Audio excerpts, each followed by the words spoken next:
प्यारे भाइयों बहनों, इससे पहले कि हम आज की आराधना शुरू करें, एक छोटी सी श्रद्धांजलि हम देना चाहेंगे अपनी पत्नी की भाभी लेट ग्रीटा सुनीता साइलस को, जिनकी 4 अगस्त को कैंसर से दुखद देहांत हो गया और वो प्रभु के पास चली गई। मेरे प्रियो, उनका जीवन एक नमूना जीवन था, एग्जाम्पलरी लाइफ थी उनकी, जो बहुत ही चर्च के नज़दीक थी, खुदावंद यीशु मसीह के नज़दीक थी। अपने शिक्षिका के दायित्व को पूरा करने के साथ साथ उन्होंने अपने घर के सारी जिम्मेदारियों को बखूबी पूरा किया और साथ ही साथ अपने चर्च के लिए, अपनी कलीसिया के लिए जो कुछ भी वो कर सकती थी वो किया। और बाकी समय उनका सारा बाइबल अध्ययन और दुआ बंदगी और दूसरों की सहायता करने में, मार्गदर्शन करने में जाता था। परमेश्वर उनके दुखी परिवार को, शोकाकुल परिवार को अपनी सांत्वना और शांति दे। और साथ साथ हम सबों का विश्वास है कि वो एक विश्वासी महिला थी, तो निश्चित रूप से खुदावंद यीशु मसीह के स्थान में उनके साथ साथ उनकी आत्मा सुकून कर रही होगी। परमेश्वर उनकी आत्मा को कबूल करे और उनके सारे परिवार को अपनी हमेशा की शांति और तसल्ली बख्शे। तो यीशु मसीह के नाम से इस बात को समाप्त करते हैं। धन्यवाद।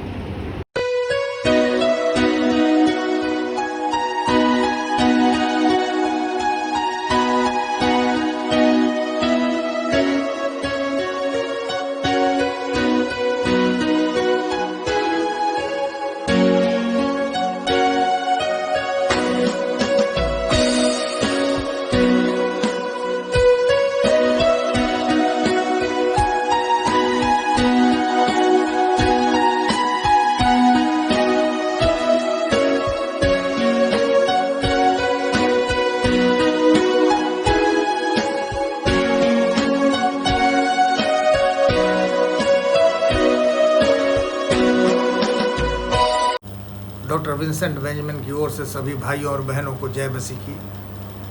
आज अगस्त महीने का दूसरा संडे है, तारीख 9 अगस्त। 9 अगस्त भारत के इतिहास में एक महत्वपूर्ण दिन। 1942 8 अगस्त को महात्मा गांधी के द्वारा बम्बई में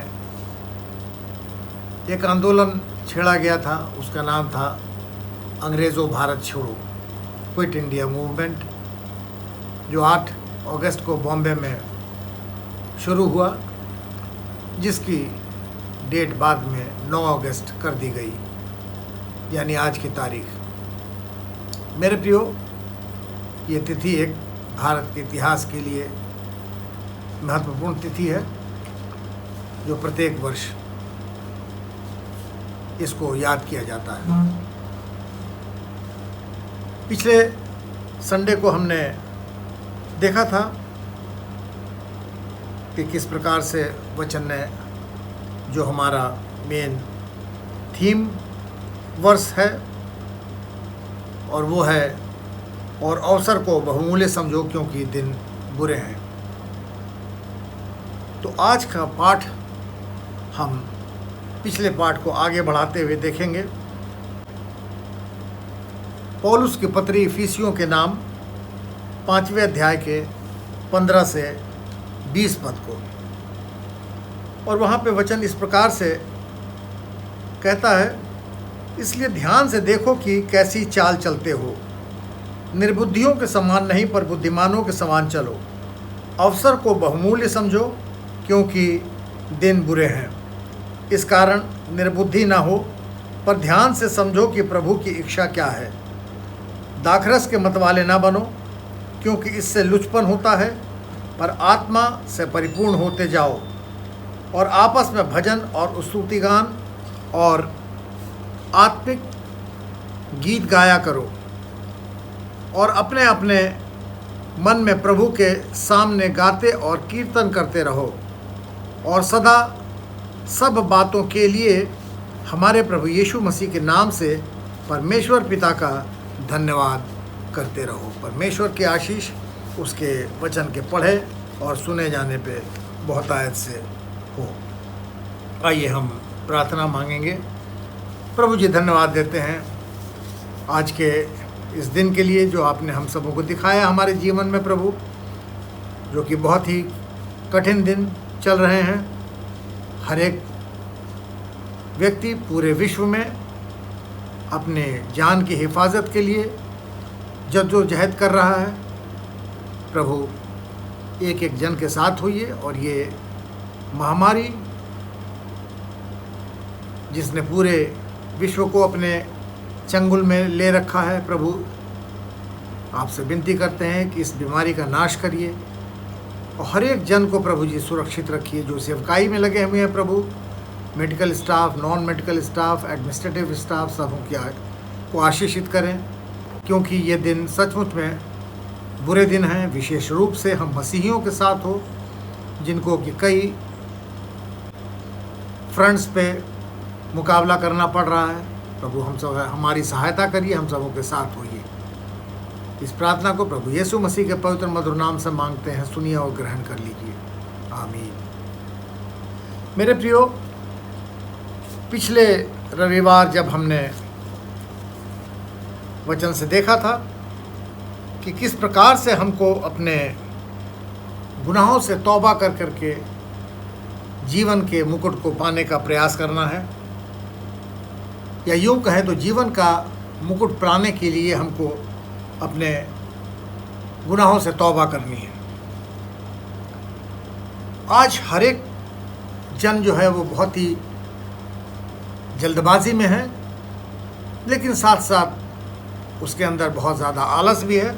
और जल्दबाजी का आलम यह है, या आलस का आलम ये कह लीजिए, कि हम अपने जगह से हिलना नहीं चाहते और बैठे बैठे सारा काम कर लेना चाहते हैं। जैसे अगर हमको अपने टीवी को ऑन करना हो तो रिमोट से ही ऑन करते हैं या ऑफ़ करते हैं। अगर गाड़ी में जा कर के बैठना हो तो दूर से ही हम, बजाय नज़दीक जा कर के उसके हैंडल से, चाबी से उसका दरवाज़ा खोलें, तो दूर से रिमोट से ही उसका दरवाज़ा खोल लेते हैं।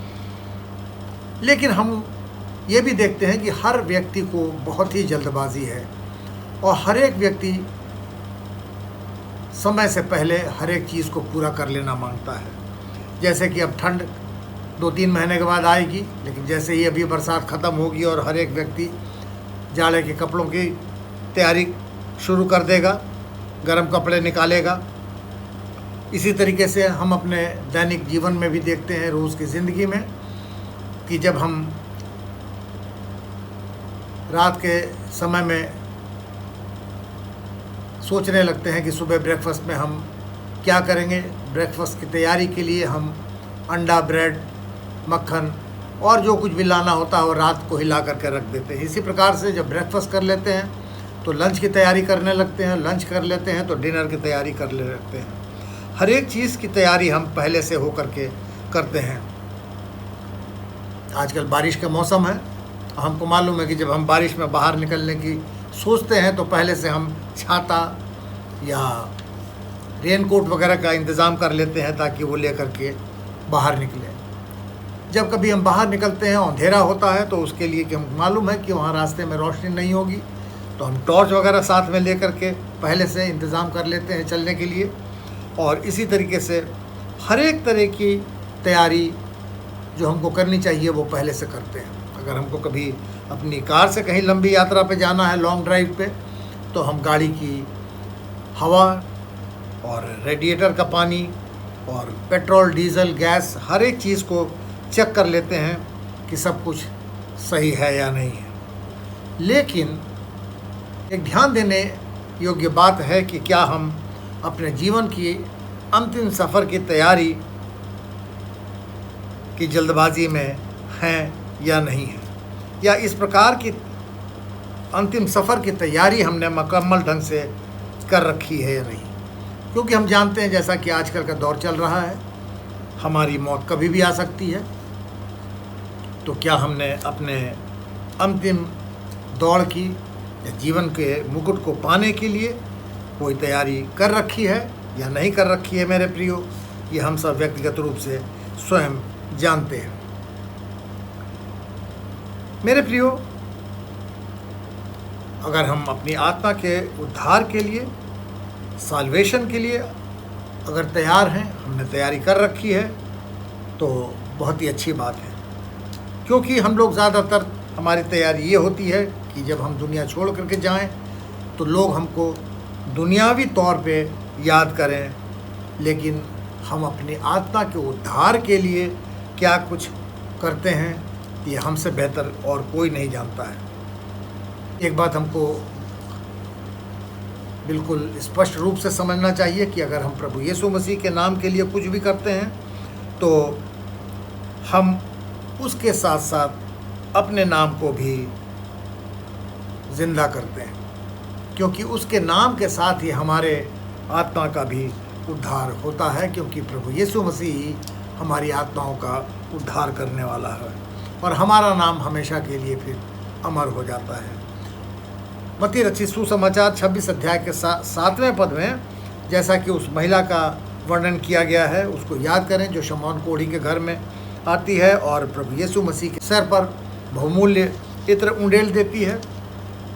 मत्ती 26 के 8 से 12 पद में हम वहाँ पे पाते हैं कि यीशु मसीह के चेले जो थे उस पर एतराज़ करते हैं कि इतना बहुमूल्य इत्र जो था वो क्यों बर्बाद कर दिया गया। लेकिन यीशु मसीह ने कहा कि इस स्त्री के द्वारा जो कुछ भी मेरे लिए किया गया है, वो जहाँ कहीं भी मेरे नाम का प्रचार किया जाएगा, वहाँ पे इस महिला का भी नाम लिया जाएगा, इसको भी याद किया जाएगा। मेरे प्रियो, प्रभु यीशु मसीह के लिए किया गया छोटा से छोटा कार्य भी जो है हमारे जीवन को अमर बना देता है। हो सकता है कि बहुत से लोग, यहाँ तक कि हमारे मसीही भाई भी, इस चीज़ को जो हम मसीह के लिए करते हैं सोचते हो कि हम अपने समय को बर्बाद कर रहे हैं। हमारा चर्च जाना, वचन को पढ़ना और आपस में प्रार्थना करना, बाइबल डिस्कस करना, बाइबल टीचिंग क्लासेस अटेंड करना वगैरह, बहुत से लोग सोच सकते हैं कि ये समय की बर्बादी है। लेकिन मेरे प्रियो, वचन कहता है, जैसा कि अभी हमने जाना कि मत्ती रचित सुसमाचार उसके 26 अध्याय के 13 पद में, कि जहाँ कहीं भी सुसमाचार का प्रचार किया जाएगा वहाँ पर उस स्त्री का नाम लिया जाएगा, क्योंकि उस स्त्री का नाम जीवन की पुस्तक में लिख दिया गया था। तो जब कभी भी हम जितनी भी महत्वपूर्ण वस्तु को, चीज़ को प्रभु यीशु मसीह के लिए त्याग देते हैं, जैसे कि उस स्त्री ने बहुमूल्य इत्र को प्रभु यीशु मसीह के लिए दे दिया,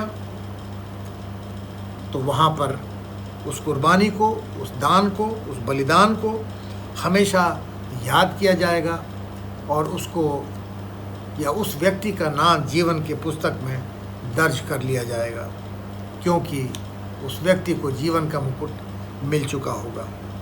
मेरे प्रियो, जिसके पास बेटा पुत्र यीशु है, उसके पास जीवन है।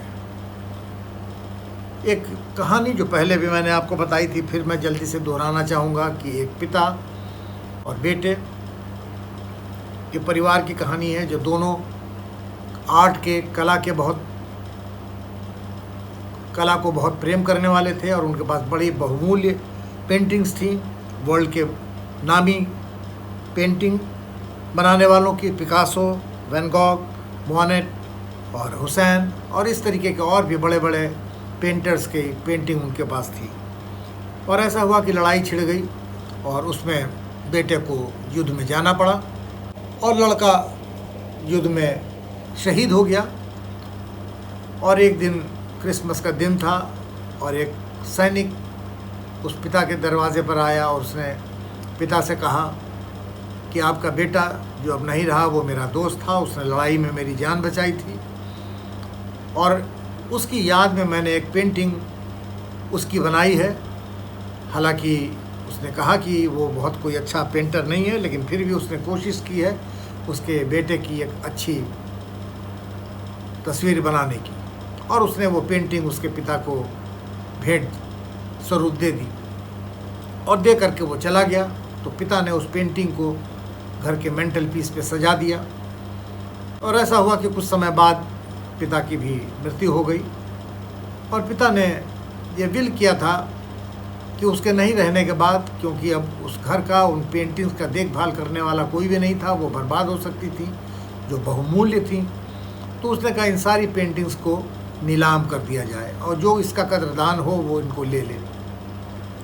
और जो पेंटिंग की नीलामी के लिए बिडर था, बिडिंग करने वाला, नीलामी करने वाला था, वो आया और वहाँ पे लोगों अनाउंस किया। तो बड़े लोग जो वो सब पेंटिंग ख़रीदना चाहते थे वहाँ पे इकट्ठा हुए, और उसने बोली बुलवानी शुरू की। लेकिन उसने बोली बोलने से पहले सबको ये बताया कि पिता ने ये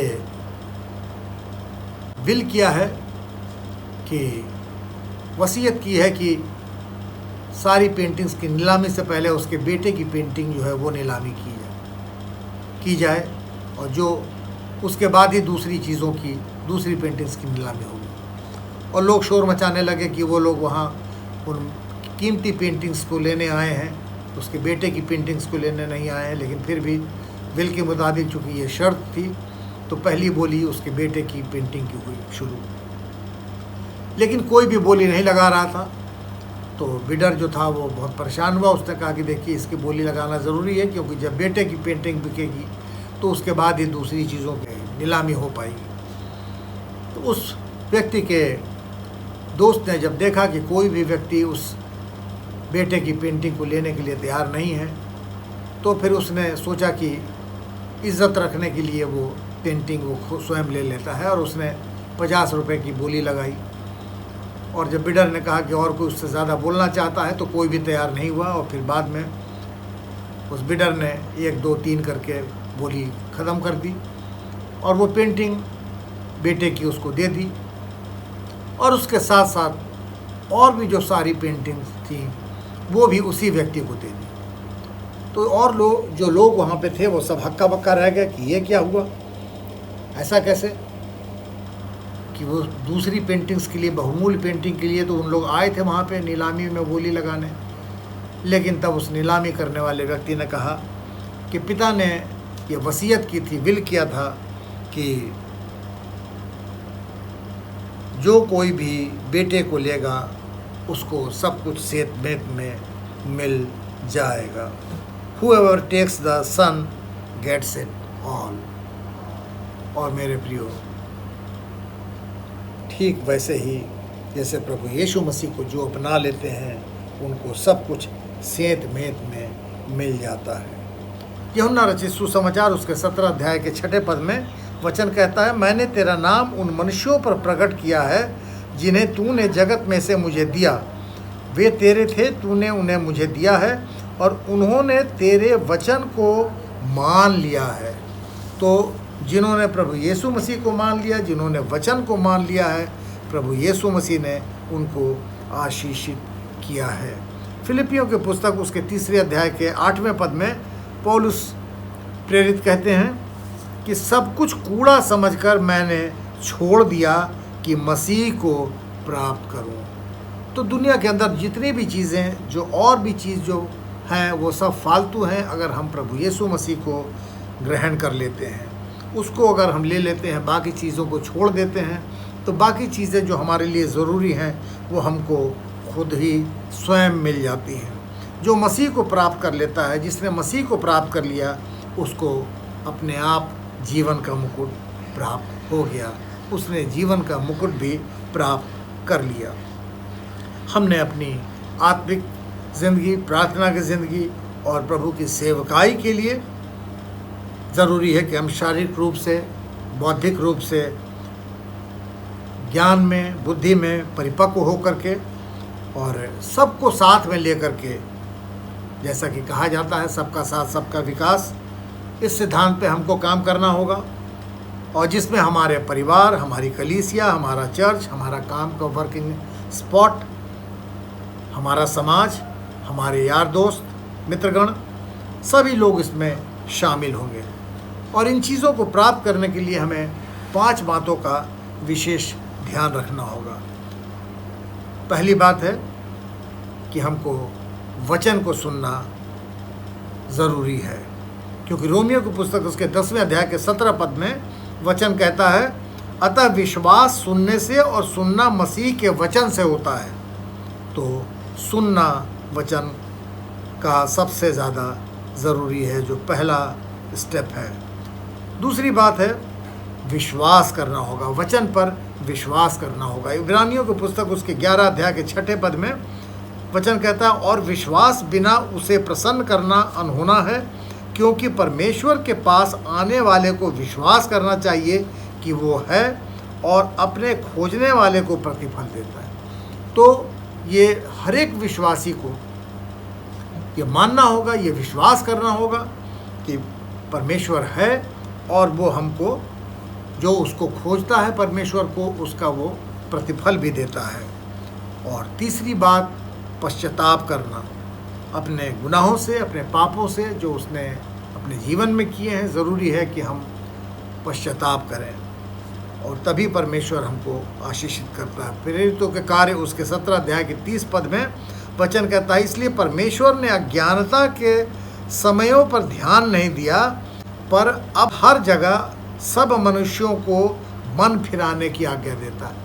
हर एक स्थान पे, चाहे किसी भी स्थान पे हो, किसी स्टेज में हो, हमको मन फिराने के लिए परमेश्वर आज्ञा देता है। यह वचन कहता है कि अपने मन को फिराओ, पश्चाताप करो।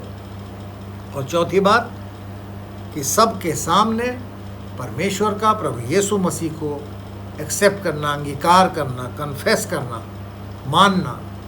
चुपचाप से मानने से काम नहीं चलेगा, सबके सामने उसको अंगीकार करना है। मत्ती रचित सुसमाचार उसके 10वें अध्याय के 32 पद में वचन कहता है, जो कोई मनुष्य के सामने मुझे मान लेगा, उसे मैं भी अपने स्वर्गीय पिता के सामने मान लूँगा। तो दूसरों के सामने हमको ये अंगीकार करना है कि हम प्रभु यीशु मसीह को मानते हैं, हमने उसको ग्रहण किया है। और 5वीं महत्वपूर्ण बात कि अपनी पापों की क्षमा के लिए ज़रूरी है कि हम बपतिस्मा लें। प्रेरितों के कार्य उसके 2 अध्याय के 38 पद और 22 अध्याय के 16 पद। प्रेरितों के कार्य उसके 2 अध्याय के 38 पद में वचन कहता है, पतरस ने उनसे कहा, मन फिराओ और तुम में से हर एक अपने पापों की क्षमा के लिए यीशु मसीह के नाम से बपतिस्मा ले, तो तुम पवित्र आत्मा का दान पाओगे। तो ज़रूरी है कि पवित्र आत्मा का दान प्राप्त करने के लिए हम बपतिस्मा लें।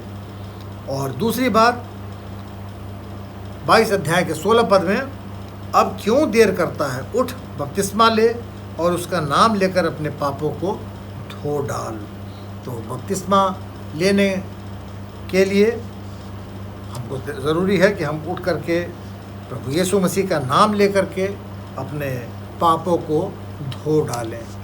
जिस जल से हमको बपतिस्मा दिया जाता है, हम ये मान लें कि उस जल ने हमारे पापों को भी धो करके हमको शुद्ध कर दिया है, साफ़ कर दिया है। मेरे प्रियो, आज के हमारे मनन का जो मेन फोकस पॉइंट है, और वो है इफिसियों की पुस्तक उसके 5वें अध्याय के 16 पद, और जो कहता है, अवसर को बहुमूल्य समझो क्योंकि दिन बुरे हैं। अभी कुछ दिन पहले हम लोगों ने एक नारा बहुत ज़ोर शोर से सुना था कि अच्छे दिन आएंगे, अच्छे दिन आने वाले हैं, लेकिन बाइबल कहती है कि दिन बुरे हैं। हम देख भी रहे हैं, चारों तरफ से हमको लड़ाइयों की सूचना मिलती रहती है, खबर आती रहती है, और ये कोरोना महामारी ने पूरे विश्व को अपने चंगुल में जकड़ रखा है, जिसका कि कोई अभी समाधान नहीं दिखाई दे रहा है। तो सचमुच में हम ये कह सकते हैं कि दिन बुरे हैं। तो इस बुरे दिन में हमको जो कोई कुछ भी मौका मिलता है, उसको हमको अनमोल समझना है, हमको चौकन्ना हो जाना है, ताकि हमको इससे भी ज़्यादा बुरे दिन का सामना ना करना पड़े। बहुत से लोग मेरे प्रियो इस बुरे दिन के अवसर को कैश करने में लगे हुए हैं और बजाय अच्छी बात के वो बुरे काम के रूप में कैश कर रहे हैं, जो बहुत ही अफसोसनाक है। जैसे हमने देखा कि जो 10 रुपये का मास्क बिकता था, लोगों ने मौके का फ़ायदा उठा के 100-100, 200-200 रुपये में बेचना शुरू कर दिया। हैंड सैनिटाइज़र जो 20-25 रुपये का बिकता था, उसको 200-300 रुपये में लोगों ने बेचना शुरू कर दिया। इसी तरीके से जो एक दवा निकल के आई जिसका मार्केट प्राइस 5,400 रुपये है और वो कम से कम 6 वाइल 6 शीशी इस्तेमाल होती है, उसको लोगों ने प्रति शीशी 45,000 रुपये में बेचना शुरू कर दिया। सोचिए कि किस प्रकार से लोग इस अवसर का फ़ायदा बुरे कामों के लिए उठा रहे हैं। लेकिन मेरे प्रियो, हमारे धर्मशास्त्र के मुताबिक ये बुरे दिन है और इस बुरे दिन में इस जो अवसर हमको मिला है उसको हमको बहुमूल्य समझना है और इसका हमको बहुत ही बुद्धिमानी से इसका उपयोग करना है। कुलुसियों की पुस्तक उसके 4 अध्याय के 5वें या 6 पद में वचन कहता है, अवसर को बहुमूल्य समझकर बाहर वालों के साथ बुद्धिमानी से व्यवहार करो। तुम्हारा वचन सदा अनुग्रह सहित और सलोना हो कि तुम हरेक मनुष्य को उचित रीति से उत्तर देना आ जाए। तो हर एक व्यक्ति को हमें उचित रीति से उत्तर देना आ जाए। तो ज़रूरी है कि इस समय हम जो बाहर के लोग जो गैर मसीही हैं, जो मसीह की बात को नहीं समझ पाते, अब आप अगर देखें, अगर इस समय में अपनी तैयारी नहीं करते और अच्छी प्रकार से बाइबल का ज्ञान नहीं अर्जित करते, तो आप नहीं समझ पाते कि किस प्रकार से हमको बाहर के लोगों को समझाना है बाइबल की बातों को भली प्रकार से। कई बार टीवी डिबेट्स में आप देखिए कि लोग इतनी ज़्यादा आपको इरिटेट करने वाली बातें करते हैं, बोलते हैं। तो आज के मनन का हमारा जो मेन फोकस पॉइंट है वो है इफिसियों की पुस्तक के 5वें अध्याय के 16 पद में कि अवसर को बहुमूल्य समझो क्योंकि दिन बुरे हैं। मेरे प्रियो, हम जानते हैं कि इस समय बहुत ही बुरे दिन चल रहे हैं और विशेष रूप से इस कोरोना महामारी ने आतंक मचा रखा है। हर ओर युद्ध की बात सुनाई देती है और ऐसी बातें तमाम हैं जो हमको इस बात की ओर स्पष्ट रूप से बताती हैं कि सचमुच में दिन बुरे हैं। और ये बुरे दिन जो हैं हमारे लिए एक अवसर लेकर के आए हैं कि हम इसको अनमोल समझें, सचेत हो जाएं, तैयार हो जाएं, ताकि हमको इससे भी ज़्यादा बुरे दिन का सामना ना करना पड़ सके। मेरे प्रियो, कुलुसियों की पुस्तक उसके 4 अध्याय के 5वें और 6 पद में वचन कहता है, अवसर को बहुमूल्य समझ कर बाहर वालों के साथ बुद्धिमानी से व्यवहार करो। तुम्हारा वचन सदा अनुग्रह सहित और सलोना हो कि तुम्हें हर मनुष्य को उचित रीति से उत्तर देना आ जाए। वचन ये भी कहता है कि तुम कबूतर की नाई भोले पर सांप की मानिंद होशियार बनो। तो मेरे प्रियो, ज़रूरी है कि हम इस कठिन समय में, जब हमारा अधिकांश समय घर में गुजर रहा है, तो हम ऐसी तैयारी करें, इतना मनन करें, अध्ययन करें बाइबल का कि हमको हर एक प्रश्न का उत्तर देना आ जाए। जो बाहर के लोग जो गैर मसीही हैं, अगर वो हमसे कोई प्रश्न पूछते हैं तो हम उनको समुचित ढंग से संतुष्ट कर सकें, जवाब दे सकें, बता सकें अपने धर्म के बारे में, प्रभु यीशु मसीह के बारे में। कई बार हमने देखा है टीवी डिबेट्स में कि बहुत ही लोग इस प्रकार के आते हैं जो बड़े उटपटांग ढंग से और बहुत गलत प्रश्न पूछते हैं, मसीहियों की हंसी उड़ाने की कोशिश करते हैं। और जो मसीही वहाँ पे वेल प्रिपेयर्ड नहीं हैं, बिना तैयारी के जाते हैं, जिनको अधिक अच्छे से ज्ञान नहीं होता वचन का, वो उनको संतुष्ट नहीं कर पाते। तो इस प्रकार का आज ये हमको मौका मिला है परमेश्वर की ओर से कि जब हम अपने घरों में रहते हैं तो अधिक से अधिक समय हम अपना वचन को समझने पढ़ने में लगाएं, परमेश्वर से सहायता मांगें जो हमको बुद्धि दे, ताकि हम वचन को और भी अच्छी तरीके से समझ सकें और दूसरों को आवश्यकता अनुसार संतुष्ट कर सकें। इफिसियों की पुस्तक उसके 5वें अध्याय के 15 पद में वचन कहता है, इसलिए ध्यान से देखो कि कैसी चाल चलते हो, निर्बुद्धियों के समान नहीं पर बुद्धिमानों के समान चलो। तो ज़रूरी है कि हम दूसरों के सामने जो नमूना पेश करें वो ऐसा नमूना होना चाहिए कि लोग देख करके हमारे जीवन से प्रभु यीशु मसीह को देखें कि हाँ देखो, एक मसीही जो होता है वो गैर मसीह से किस प्रकार का से अलग होता है। जो विशेष रूप से एंटी क्राइस्ट लोग हैं उनके साथ हमको बहुत ही बुद्धिमानी पूर्वक व्यवहार करना है और उसके लिए पूरी तैयारी की आवश्यकता है। और वो पूरी तैयारी कैसे हो सकती है, उसके लिए वचन कहता है इफिसियों की पुस्तक उसके 6वें अध्याय के 13 पद में, इसलिए परमेश्वर के सारे हथियार बांध लो कि तुम बुरे दिन में सामना कर सको, सब कुछ पूरा करके स्थिर रह सको। तो परमेश्वर के द्वारा दिए गए सारे हथियार हमको बांध लेने हैं। और ये सारे हथियार क्या क्या हैं, इसका अगर हम विस्तृत वर्णन चाहते हैं देखना तो वो इफिसियों की पुस्तक उसके 6 अध्याय के 14 से 19 पद तक को हम देख लें। और वो पढ़ने में अभी टाइम लगेगा तो आप इसको नोट कर लें, इफिसियों 6 का 14 से 19 पद। और इसको आप इस संदेश के समापन के बाद बाइबल को अपनी देख सकते हैं। परमेश्वर का वचन हमें बताता है कि परमेश्वर की वचन की समझ हम सबों को दी गई है। जब हम वचन को पढ़ते हैं तो हम समझ सकते हैं, लेकिन जो लोग प्रभु यीशु मसीह के मानने वाले नहीं हैं वो सीधे वचन को ना समझ करके उनसे दृष्टांतों में बातें की गई हैं और उनको दृष्टांत के माध्यम से परमेश्वर की बातें समझाने का प्रयास किया गया है। जैसा कि मरकुस रचित सुसमाचार उसके 4 अध्याय के 11 से 14 पद में वचन बताता है। और इसलिए वचन कहता है मत्ती 3 उसका 2 पद, मन फिराओ क्योंकि स्वर्ग का राज निकट आ गया है। तो ज़रूरी है ऐसे समय में जबकि बहुत कष्टकारी समय है और फिर भी मनुष्य सुनने समझने और चेतने के लिए सचेत होने के लिए तैयार नहीं है, गलतियों पर गलतियां करता चला जा रहा है।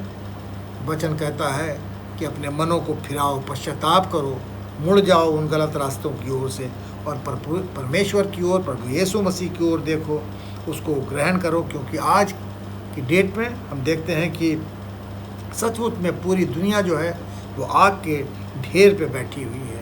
भजन संहिता उसके 2 अध्याय के 1 पद में वचन कहता है, जाति जाति के लोग क्यों हुल्लड़ मचाते हैं और देश देश के लोग व्यर्थ बातें क्यों सोच रहे हैं। तो जाति जाति के लोग, देश, हर एक देश दूसरे देश से लड़ने को तैयार बैठा है। आज अजीब सी स्थिति बनी हुई है। नॉर्थ कोरिया को देख लीजिए, जहाँ किम जोंग यून उनका जो राष्ट्रपति है वहाँ का, और इसी तरीके से चाइना का राष्ट्रपति और दूसरे देशों के राष्ट्राध्यक्ष। एक अजीब सी हालात बना रखी है लोगों ने, लगता है जैसे कि कब लड़ाई छिड़ जाएगी और अलग अलग देश अपने अपने देश में एटम बॉम्ब, हाइड्रोजन बॉम्ब और पता नहीं एक से एक इस तरीके के ख़तरनाक बॉम्ब्स का परीक्षण कर रहे हैं कि अगर एक भी गलती से भी उसका विस्फोट हो जाए तो पूरी दुनिया कुछ मिनटों के अंदर तबाह हो जाएगी।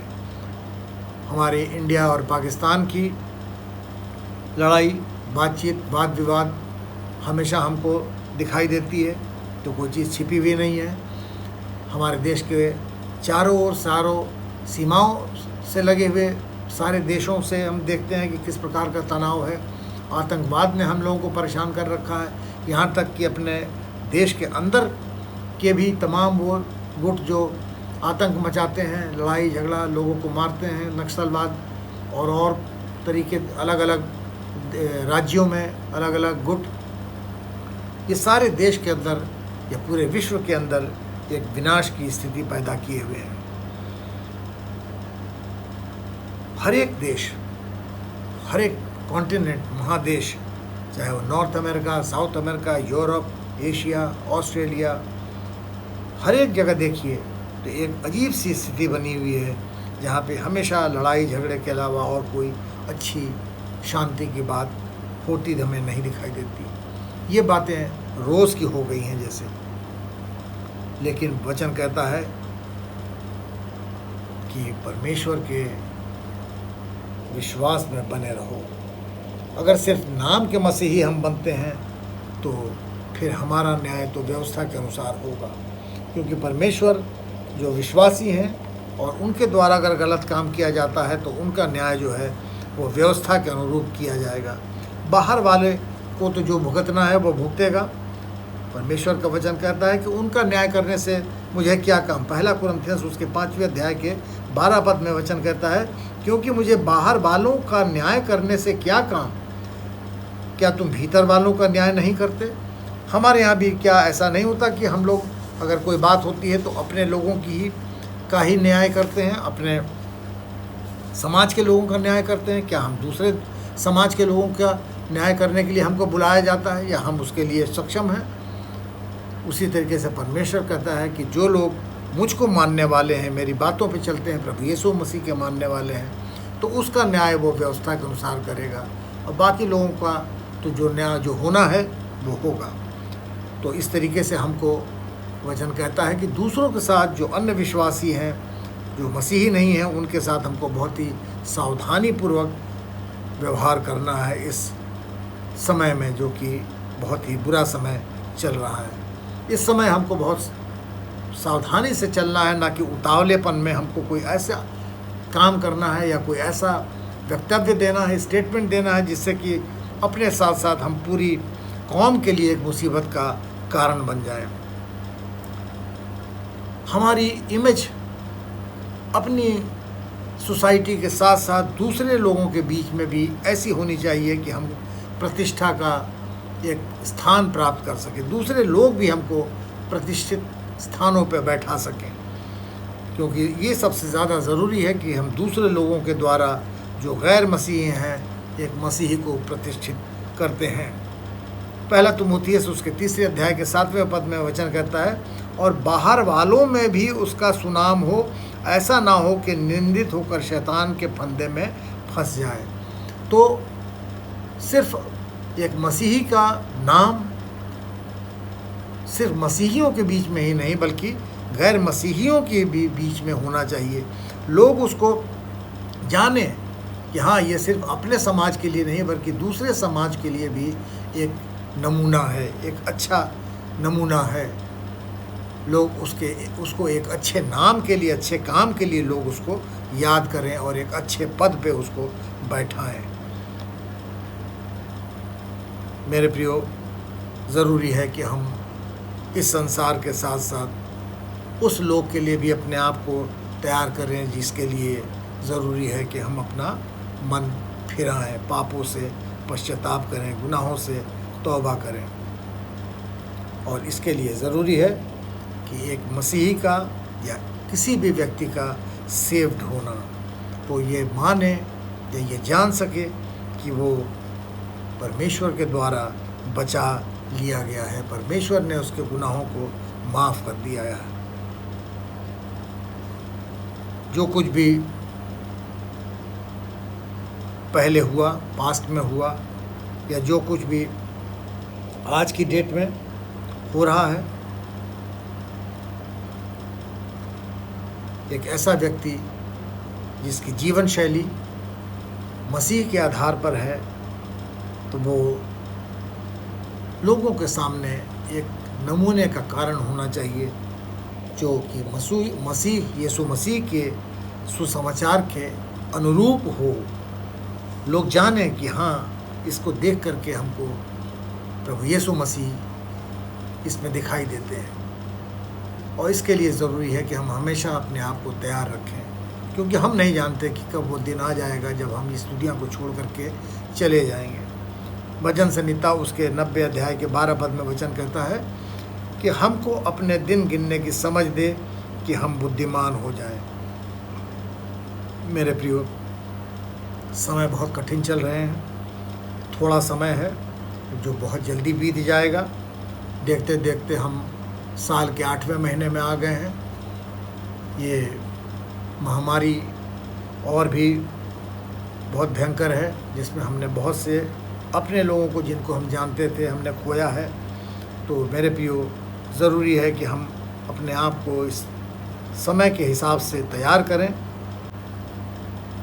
क्योंकि जो बीत गया है वो समय वो तो लौटने का नहीं है, और जो समय हमारे पास है हमको उसका उपयोग करना है। ये हमारे लिए बहुत बड़ा अवसर है, और यही अवसर, यही समय हमारे भविष्य को तय करेगा। इफिसियों की पुस्तक उसके 5वें अध्याय के 15 पद में वचन कहता है, इसलिए ध्यान से देखो कि कैसी चाल चलते हो, निर्बुद्धियों के समान नहीं पर बुद्धिमानों के समान चलो। तो ऐसे निर्बुद्धियों के समान ना हम चलें या ऐसा कोई काम करें कि हम अपने समय को बर्बाद करें, बल्कि ज़रूरी है कि ऐसे समय में हम बहुत ही होशियारी से, बुद्धिमानी से चलें, अपने समय का सदुपयोग करें, क्योंकि आज का दिन तो हमारे हाथ में है। कल जो बीत गया वो तो बीत गया, आने वाला भविष्य जो है वो तो हमने देखा नहीं है।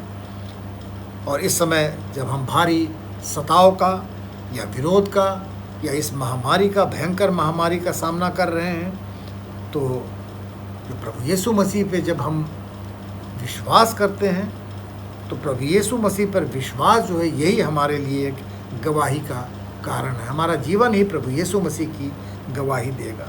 जैसा कि मत्ती रचित सुसमाचार उसके 5 अध्याय के 10 से 12 पद में वचन ने कहा है कि धन्य है वे जो धर्म के कारण सताए जाते हैं, उनकी निंदा और विरोध किया जाता है। ये सब हमारे लिए आनंदित होने की बात है, क्योंकि इसके कारण हमें स्वर्ग में प्रतिफल मिलेगा। तो यदि हम इस कठिन दौर में धर्म के कारण सताए जाते हैं, बहुत विरोध का सामना करते हैं, तो ये हमारे लिए धन्य होने का कारण है, क्योंकि इसका प्रतिफल हमको स्वर्ग के रूप में मिलेगा।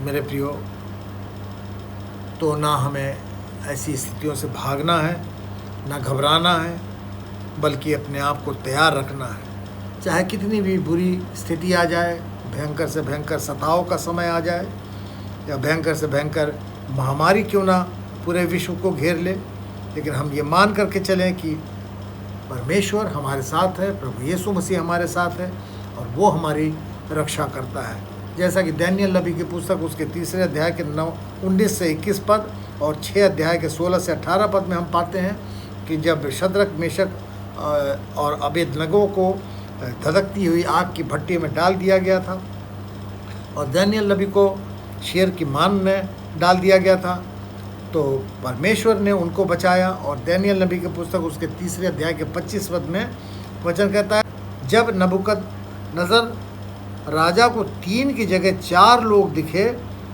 जिसका स्वरूप ईश्वर के पुत्र सदृश था।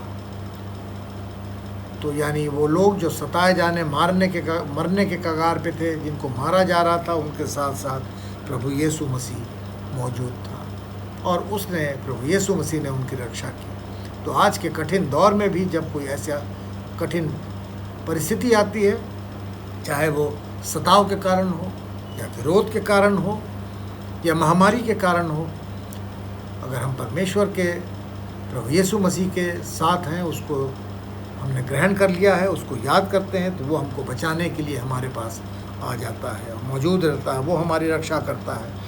परमेश्वर के पुत्र प्रभु यीशु मसीह ने हमसे कहा है, हमको वो शिक्षा सबों को देनी है, बतानी है। मत्ती रचित सुसमाचार उसके 28 अध्याय के 20 पद में कि लोगों को परमेश्वर की आज्ञाएं मानना सिखाओ, देखो मैं जगत के अंत तक तुम्हारे साथ हूँ।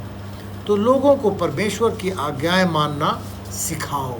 तो ये हमारी ड्यूटी बनती है, ये हमारा दायित्व है कि हम परमेश्वर की आज्ञाओं को मानना लोगों को, चाहे वो मसीही लोग हों या गैर मसीही लोग हों, उनको हम बताएं कि परमेश्वर की आज्ञाएं क्या है, जिस पर हमको मानना है, उनके ऊपर चलना है। ये कठिन समय, जो बुरे दिन हैं, इसको अवसर के रूप में हमको इस्तेमाल करना है, और वो अवसर जो हमको मिला है शायद हमको हमेशा ना मिले, क्योंकि हमें नहीं मालूम कि हम कब तक इस पृथ्वी पर हैं। तो जब हम दूसरों को परमेश्वर के वचन को मानना सिखाएंगे, तो इसका इनाम, इसका पुरस्कार हमको ज़रूर परमेश्वर की ओर से मिलेगा। जैसा कि दानिय्येल नबी की पुस्तक उसके 12 अध्याय के 3 पद में वचन कहता है कि तब सिखाने वाले की चमक आकाश मंडल की सी होगी, और जो बहुतों को धर्मी बनाते हैं वे सर्वदा तारों की नाई प्रकाशमान होंगे। ये वो वादा है जो परमेश्वर ने उन सारे भक्तों से किया है। ये वादा सारे भक्तों से परमेश्वर ने किया है। ये अवसर हमको अपने हाथ से जाने नहीं देना है। ये अवसर हमको जो मिला है वचन के प्रचार और प्रसार का, इसको बड़ी गंभीरता और ईमानदारी के साथ हमको करना चाहिए। कभी भी हमको इस चीज़ को हल्के में नहीं लेना है। तो मेरे प्रियो, ये समय है जब बहुत कठिन समय है, और हम अपने घरों में, चाहे भले ही इस महामारी कोरोना के चलते कैद हों अपने बचाव के लिए, लेकिन ज़रूरी है कि जब हम घर में रहते हैं तो अपना ज़्यादा समय वचन के पढ़ने, उसके मनन करने, प्रार्थना करने में, अपने परिवारजनों के साथ उस पर विचार विमर्श करने में समय को लगाएं। परमेश्वर आप सबों को बहुतायत की आशीष दे। आइए हम प्रार्थना करें। प्रभु जी, धन्यवाद देते हैं आज के इस सुंदर दिन के लिए जो आपने हम सबों को मौका दिया कि हम ये अगस्त महीने के दूसरे रविवार को प्रभु फिर से एक बार इकट्ठा हुए, और आपके वचन से हमने बहुत कुछ सीखा। प्रभु, आपका वचन हमको इस प्रकार से तैयार करे। प्रभु, आप हमारे साथ होइए, हमारी सहायता करिए, ताकि दूसरों को भी हम आपके बारे में, आपके वचन के बारे में भली प्रकार से बता सकें। प्रभु, हमसे जाने अनजाने जो कुछ भी भूल हुई हो उसके लिए हम आपसे क्षमा चाहते हैं। विशेष रूप से विनती करते हैं प्रभु, जब पूरे विश्व के ऊपर युद्ध के बादल मंडरा रहे हैं, हर एक देश एक दूसरे के साथ लड़ने को तैयार बैठा है, प्रभु जी इस अशांति को शांत करिए। इस महामारी को जो प्रभु पूरे विश्व में फैली हुई है और गंभीर रूप से फैली हुई है, बहुत लोग इसमें मर रहे हैं प्रभु, उनकी हिफाजत करिए, उनकी रक्षा करिए प्रभु, लोगों को बचाइए प्रभु, जो बीमार हैं उनको चंगाई दीजिए। विशेष रूप से उनके लिए भी विनती करते हैं जो सेवकाई में लगे हैं प्रभु जी, ऐसे लोगों की, medical staff, non medical staff, administrative staff, ministerial staff, और अपने क्लर्जी के लिए प्रभु जी, विशेष रूप से अपने पास्टर्स के लिए, बिशप्स के लिए, डायसिस के लिए, कॉन्फ्रेंसेस के लिए, सब के लिए विनती करते हैं। अपने विश्वासी भाइयों के लिए जो एक दूसरे के लिए प्रार्थना करते हैं प्रभु, सबों को आशीषित करें और सबों की रक्षा करें। इस प्रार्थना को प्रभु यीशु मसीह के पवित्र मधुर नाम से मांगते हैं, सुने और ग्रहण कर लें। आमीन। जय मसीह, जय मसीह।